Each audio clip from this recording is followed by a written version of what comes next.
¿Quién como Dios, muchachos? Buenas tardes. Bueno, ya como venimos adelantando las lecciones, hoy nos corresponde la lección número 26. Ya esta es la última lección que nos toca del conocimiento de María. A partir de la próxima lección ya pasamos al conocimiento de Jesucristo, que es verdaderamente como la esencia de esta consagración. Vamos a ponernos en presencia de Dios, vamos a orar para que el Señor nos permita que esta lección llegue a ustedes como Él quiere que llegue. En el nombre del Padre, del Hijo y del Espíritu Santo. Amén. Dios te salve María, llena eres de gracia, el Señor es contigo. Bendita tú eres entre todas las mujeres, bendito es el fruto de tu vientre Jesús. Santa María, Madre de Dios, ruega por nosotros los pecadores, ahora y en la hora de nuestra muerte. Amén. Gloria al Padre, al Hijo y al Espíritu Santo, como era en el principio, ahora y siempre, por los siglos de los siglos. Amén. En el nombre del Padre, del Hijo y del Espíritu Santo. Amén. Bueno, entonces, como les venía diciendo, hoy vamos a ver la lección de María en las Escrituras. Bueno, hay gente que dice que la Santísima Virgen María no aparece en las Sagradas Escrituras y pues nuestros hermanos separados dicen que todo lo que está en la Escritura eso es, o sea, ellos hablan de solo las Sagradas Escrituras. Entonces vamos a hacer un recorrido por las Sagradas Escrituras para verificar cómo la Santísima Virgen María se encuentra en ellas desde el principio del Génesis hasta el final de las Sagradas Escrituras. También hay otras corrientes, esa es una corriente que existe, la que dice que la Santísima Virgen María no aparece en las Sagradas Escrituras. Pero también hay otras corrientes, y esas otras corrientes nos dicen que la Santísima Virgen María aparece en todo. Entonces, pues realmente nosotros lo que vamos a hacer es a verificar en las Sagradas Escrituras dónde tenemos el anuncio de la Santísima Virgen María en ellas, para que nosotros entendamos que la Santísima Virgen María está en las Sagradas Escrituras. Es un anuncio bíblico.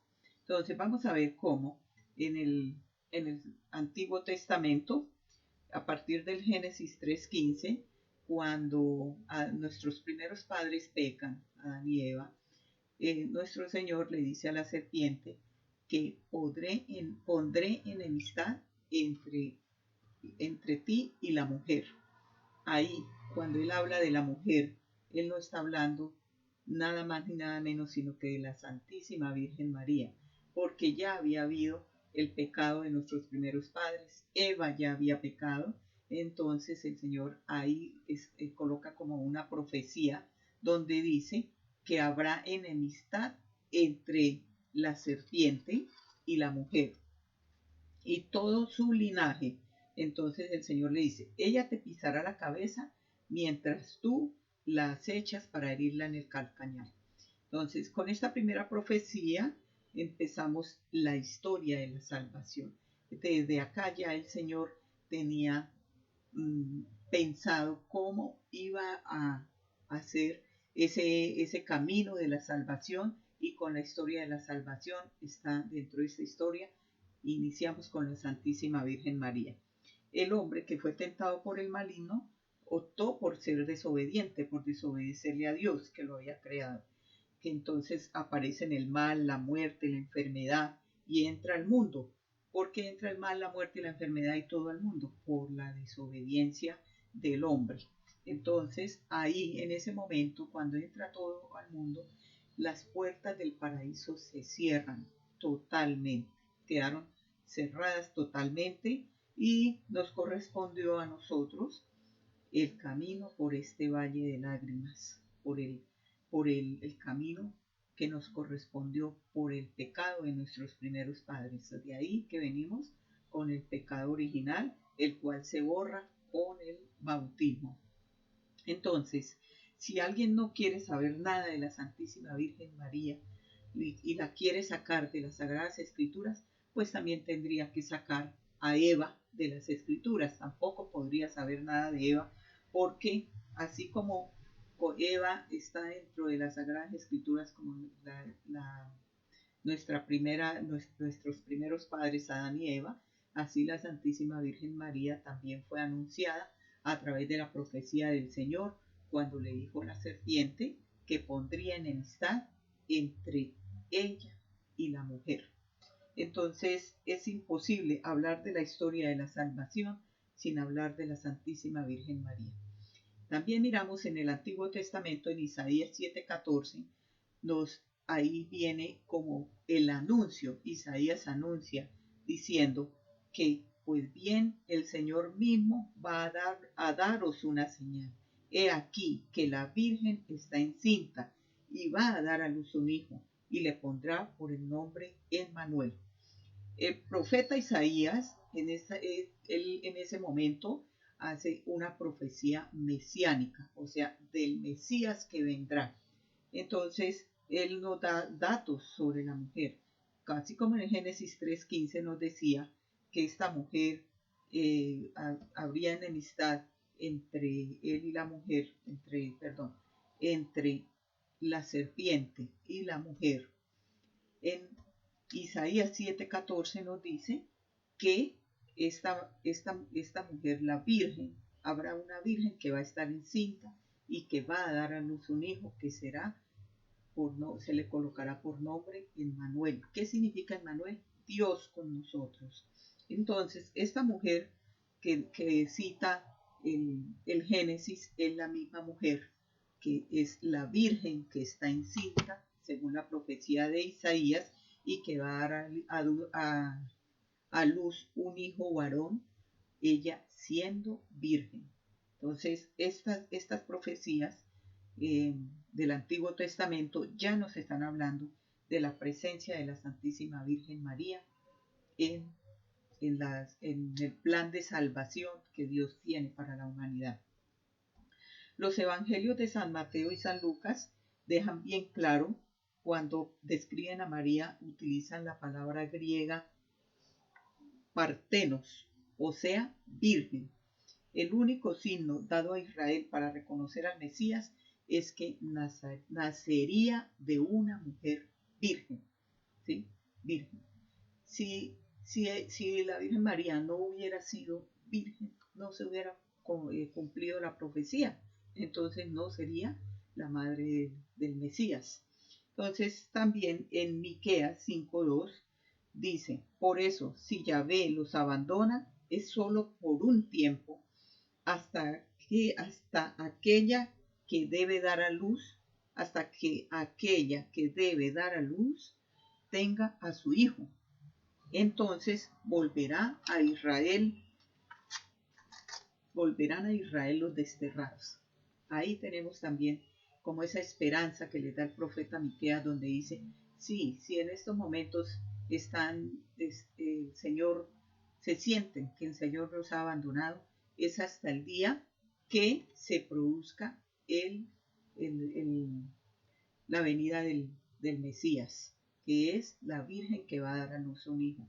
El profeta Miqueas nos vuelve a hablar de la mujer, que es la esperanza de Israel, y que al traer al Mesías pondrá fin al cautiverio de Israel, porque Israel en ese momento estaba siendo esclavo, era un pueblo esclavo. Entonces aquí vemos cómo desde el Antiguo Testamento estamos conociendo que la mujer que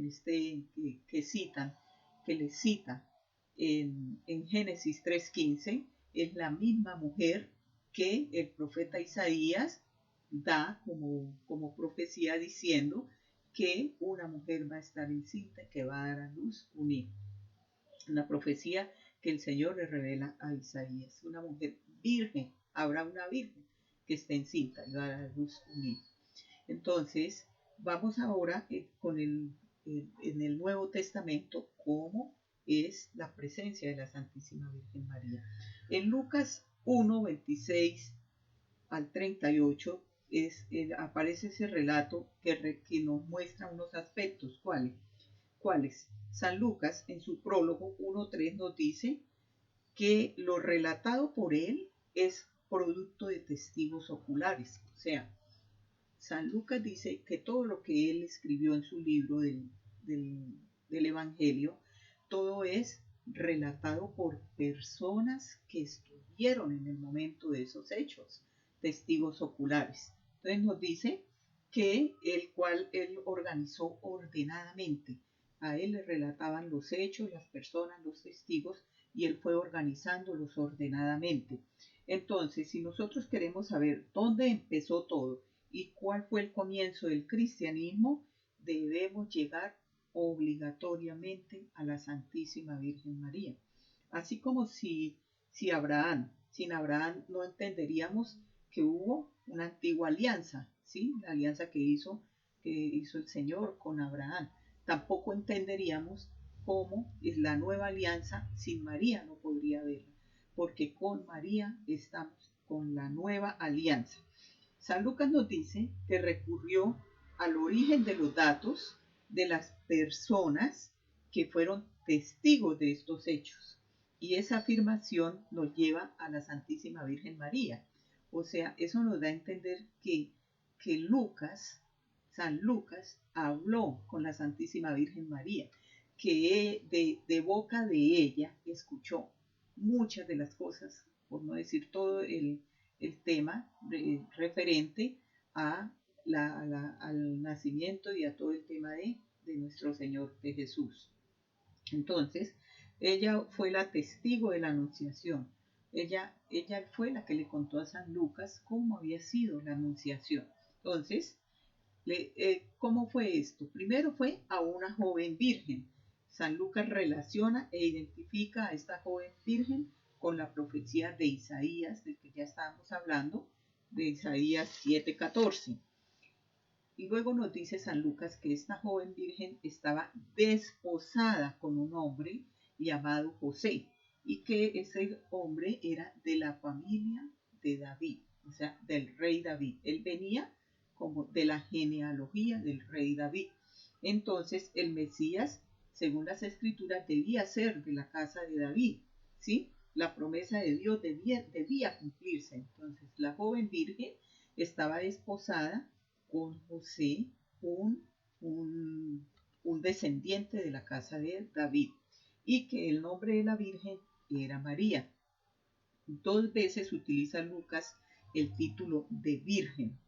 ¿Para qué? Para que no quede ninguna duda de que la situación de María en su relación con José ella era en ese momento, ella era virgen, no conocía varón, y que lo que decía el profeta Isaías era que para que se cumpliera la escritura debía ser una mujer joven, virgen, según dice la profecía de Isaías.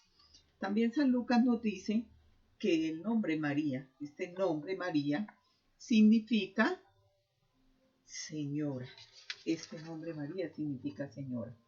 Entonces también nos dice que el ángel le dijo, llena de gracia. ¿Qué significa llena de gracia? La palabra significa plenitud de la gracia. En hebreo es kecharitomene. Kecharitomene, que significa la plenitud de la gracia. Le dice también el ángel, no temas María, porque has hallado gracia ante Dios. Por eso ella era plena de gracia, ella halló gracia ante Dios. Y María le pregunta al ángel, ¿y cómo voy a ser madre si no conozco ni tengo relación con ningún varón? Entonces, en ese momento, María apenas estaba comprometida con San José, pero aún no había ido a vivir a su casa, porque no se habían celebrado las nupcias. Y nos sigue relatando San Lucas que el Espíritu Santo, que el ángel le dice a María, que el Espíritu Santo descenderá sobre ella y que el poder del Altísimo le cubrirá con su sombra. Entonces, de esa manera es como ella va a concebir ese hijo, porque es a través de el Espíritu Santo. Entonces, pese a que en Éxodo 3:5 el Señor, cuando Moisés vio la zarza ardiendo, el Señor le dijo a Moisés: quítate las sandalias porque la tierra que pisas es sagrada.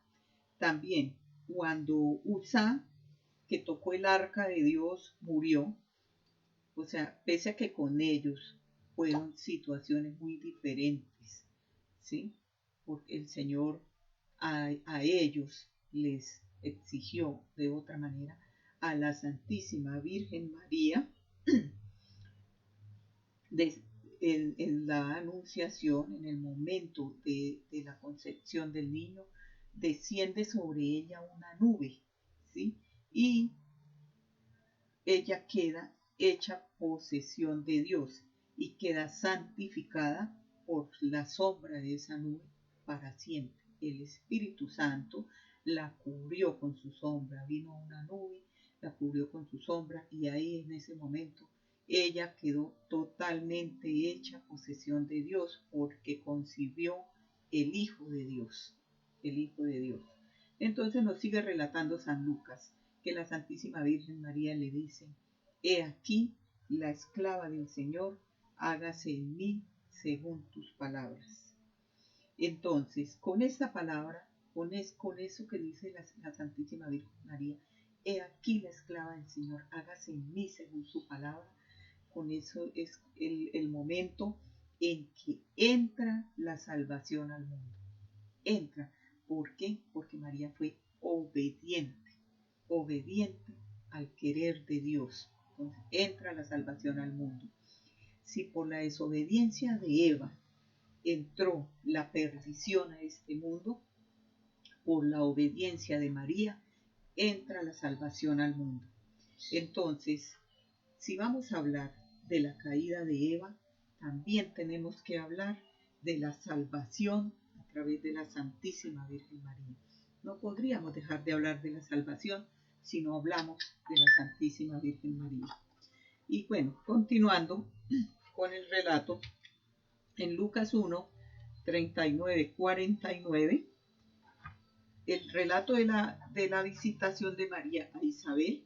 Ahí en ese relato donde la Santísima Virgen María visita a su prima Isabel, nos damos cuenta, primero, cuando María llega a la casa de Isabel y llega inmediatamente a saludar a Isabel, ella, al oír a la Santísima Virgen María, la criatura le saltó en el vientre. Inmediatamente la criatura le saltó en el vientre. E Isabel quedó llena del Espíritu Santo.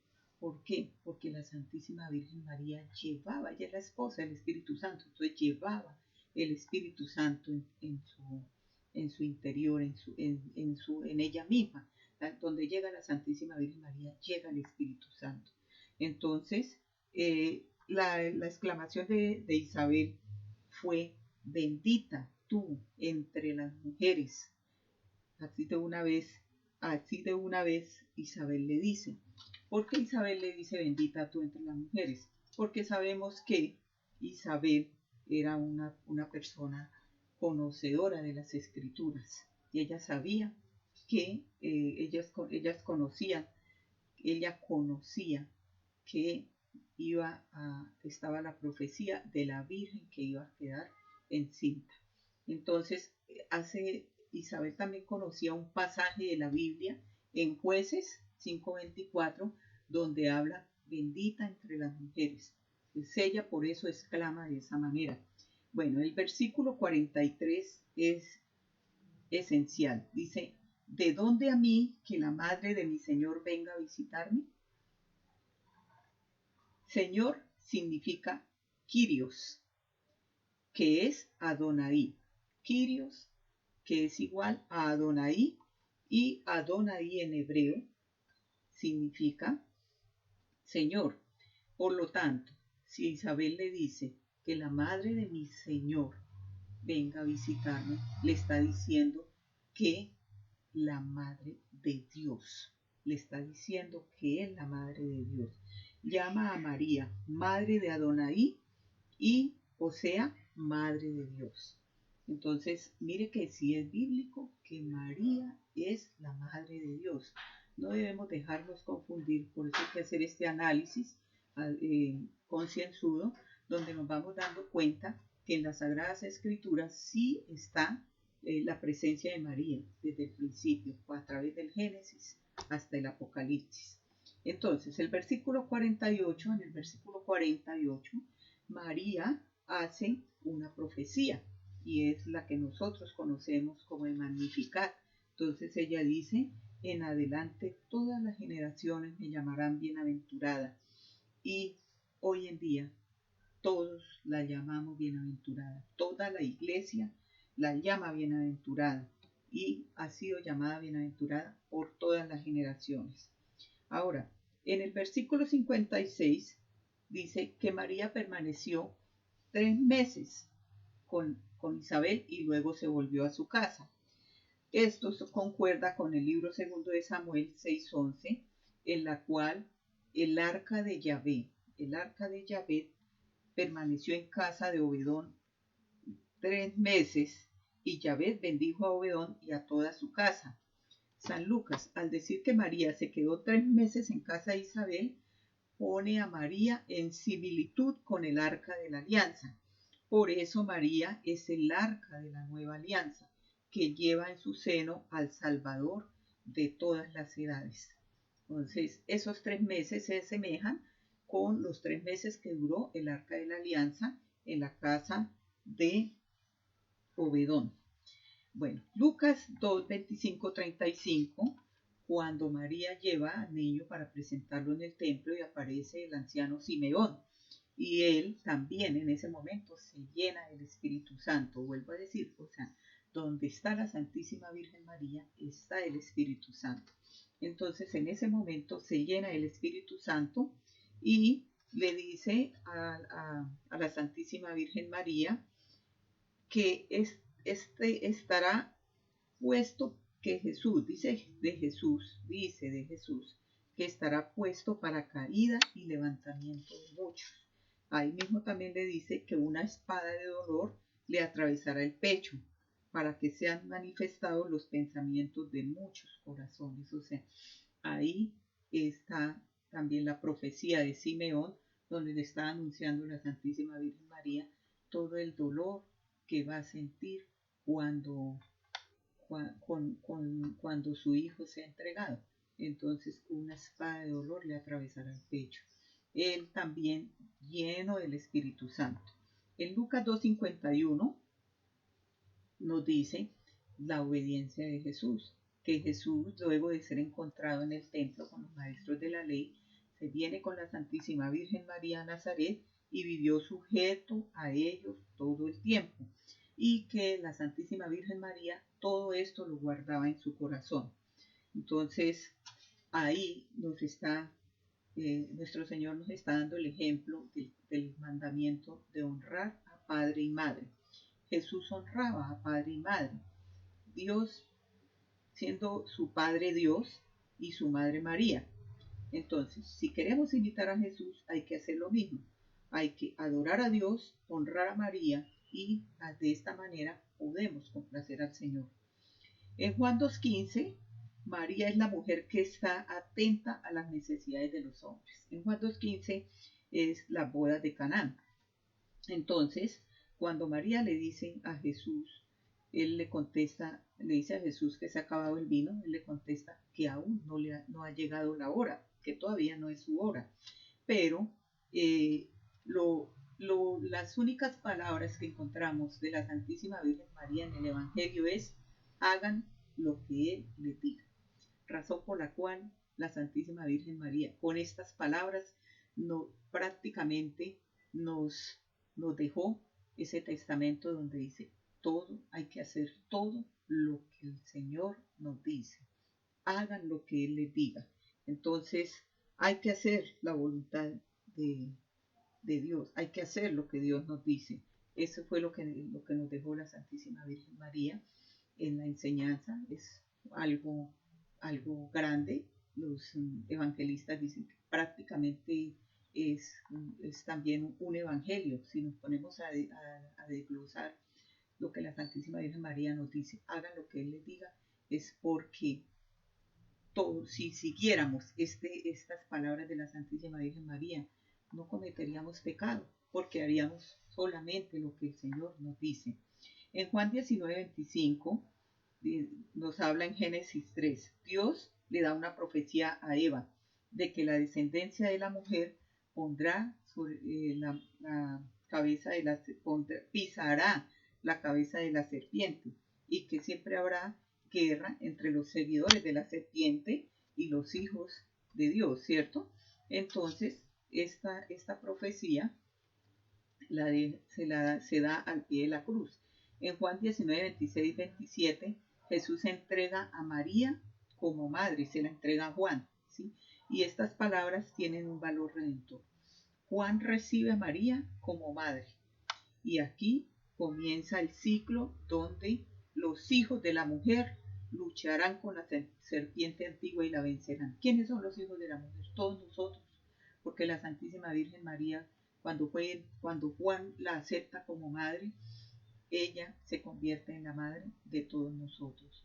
El Señor, en las condiciones en que estaba en la cruz en ese momento, en las condiciones en que Él estaba ya a punto de entregar su vida, no muere antes de cumplir lo que Él deseaba, y era entregarnos a su madre para que fuera la madre de toda la humanidad. Él hasta ese momento todavía en su gran amor estaba pensando en nosotros, y es ahí cuando nos entrega a la Santísima Virgen María. Entonces, en Hechos 1:14 nos dice que la fuente que le contó a Lucas la mañana de Pentecostés mencionó a los apóstoles y a un grupo de mujeres. Sin embargo, separa a la madre de Jesús con nombre propio, lo cual da un indicio del lugar de honra en que ya se le estaba dando a la Santísima Virgen María. Decía, la persona fue y habló ante un grupo de mujeres, pero la madre de Jesús estaba aparte, con su nombre propio, María, la madre de Jesús, María Cleofás, María. Entonces ahí nos estamos dando cuenta de cómo el puesto tan importante que en ese momento ocupaba la madre de Jesús con los apóstoles. Ya había sido entregada a Juan, y ya la Santísima Virgen María era como la cabeza del grupo de los apóstoles. Apocalipsis 12, 1, 18 dice: al comienzo del versículo 1 nos dice que aparece una señal, que es una mujer en estado de gestación de un hijo varón, y esta figura ya la encontramos en Isaías 7:14, y se refiere concretamente a María, que es la señal del primer advenimiento de Jesús, ¿sí? Una mujer que está en estado de gestación y que da a luz un hijo varón, nos dice el Apocalipsis. También en los versículos del 13 al 18 se habla del monstruo en persecución de la mujer, lo cual nos recuerda la enemistad entre ti y la mujer. La profecía del Señor que da en el Génesis 3:15, donde le dice: pondré enemistad entre ti y la mujer. Entonces, nunca como en nuestros días se había hecho tanta persecución a la Santísima Virgen María. ¿Por qué? Porque ella es como la artífice de la salvación. Entonces, quien se une a María se une a la salvación. Quien cree en ella, quien se consagra a ella, está prácticamente garantizando su salvación, si lo hace acorde como nos lo exigen las Escrituras. Porque no es solamente yo soy consagrado, yo creo en la Virgen, pero si no hago nada, si no tengo las virtudes de ella, si no me comprometo con sus virtudes, con su forma de ser, como vimos en las lecciones pasadas, si no hacemos con María, por María, en María y para María, nuestra vida, pues no va a haber garantía de salvación. La garantía de salvación está cuando yo hago lo que Él nos dice, como nos dijo la Santísima Virgen María. Entonces vemos la importancia de esta mujer, orgullo de la raza humana en el plan de la salvación. Desde el Génesis hasta el Apocalipsis, ¿acaso podremos decir que María es cualquier mujer? ¿Es una mujer como cualquier otra? No, María es una mujer supremamente importante en el plan de salvación y cumplió y sigue cumpliendo ese papel tan importante en el plan de salvación. ¿Por qué? Porque el Padre la escogió, nos dice Lucas 1:30. Porque el Hijo tomó carne de sus entrañas, nos dice San Juan 1:14. Porque el Espíritu Santo encarnó al Hijo de Dios en su vientre y la cubrió con su sombra, nos dice Lucas 1:35. O sea, ella no es cualquier mujer, ella es la escogida por la Santísima Trinidad para formar parte de este plan de salvación. Entonces, como lo decíamos, por María entra la salvación a este mundo. Por Eva entró la desgracia del pecado, pero por la Santísima Virgen María entra la salvación a este mundo. Y después de Dios, nadie como María. Bueno, muchachos, pues la práctica es que vamos a buscar vamos a hacer la lectio divina del Evangelio de Lucas, donde tenemos la Anunciación, que es una lectio divina. Vamos a tomar el Evangelio, donde está el capítulo de la Anunciación, lo vamos a leer, lo vamos a analizar, vamos a reflexionar y vamos a formarlo parte de nuestra vida. Preparamos esto para que en la próxima clase hablemos sobre este tema de la Anunciación. Bueno, entonces, muchachos, para la próxima clase estaremos viendo lo de esta tareita. Espero que hayan hecho todas las tareas, hayan hecho todas las prácticas que hemos dejado y continuaremos con nuestras lecciones. Ya esta es la última lección del bloque de la Santísima Conocimiento de la Santísima Virgen María. Para la próxima ya iniciamos con el conocimiento de Jesucristo. Vamos a hacer nuestra oración. Vamos a poner en presencia de Dios, en el nombre del Padre, del Hijo y del Espíritu Santo. Amén. Amado Señor, te damos infinitas gracias porque cada día nos enseñas más. Cada día nos vas abriendo más los ojos, nos vas colocando en el camino todo lo que necesitamos saber para que se vaya cumpliendo en nosotros este camino hacia ti, este camino a la consagración. Espíritu Santo, gracias. Gracias por tu luz, gracias por tu amor. Gracias porque siempre estás presente. Y a ti, Madre del Cielo, te alabamos y te bendecimos. Bendita y alabada sea, porque siempre estás con nosotros. Gloria al Padre, al Hijo y al Espíritu Santo, como era en el principio, ahora y siempre, por los siglos de los siglos. Amén. En nombre del Padre, del Hijo y del Espíritu Santo.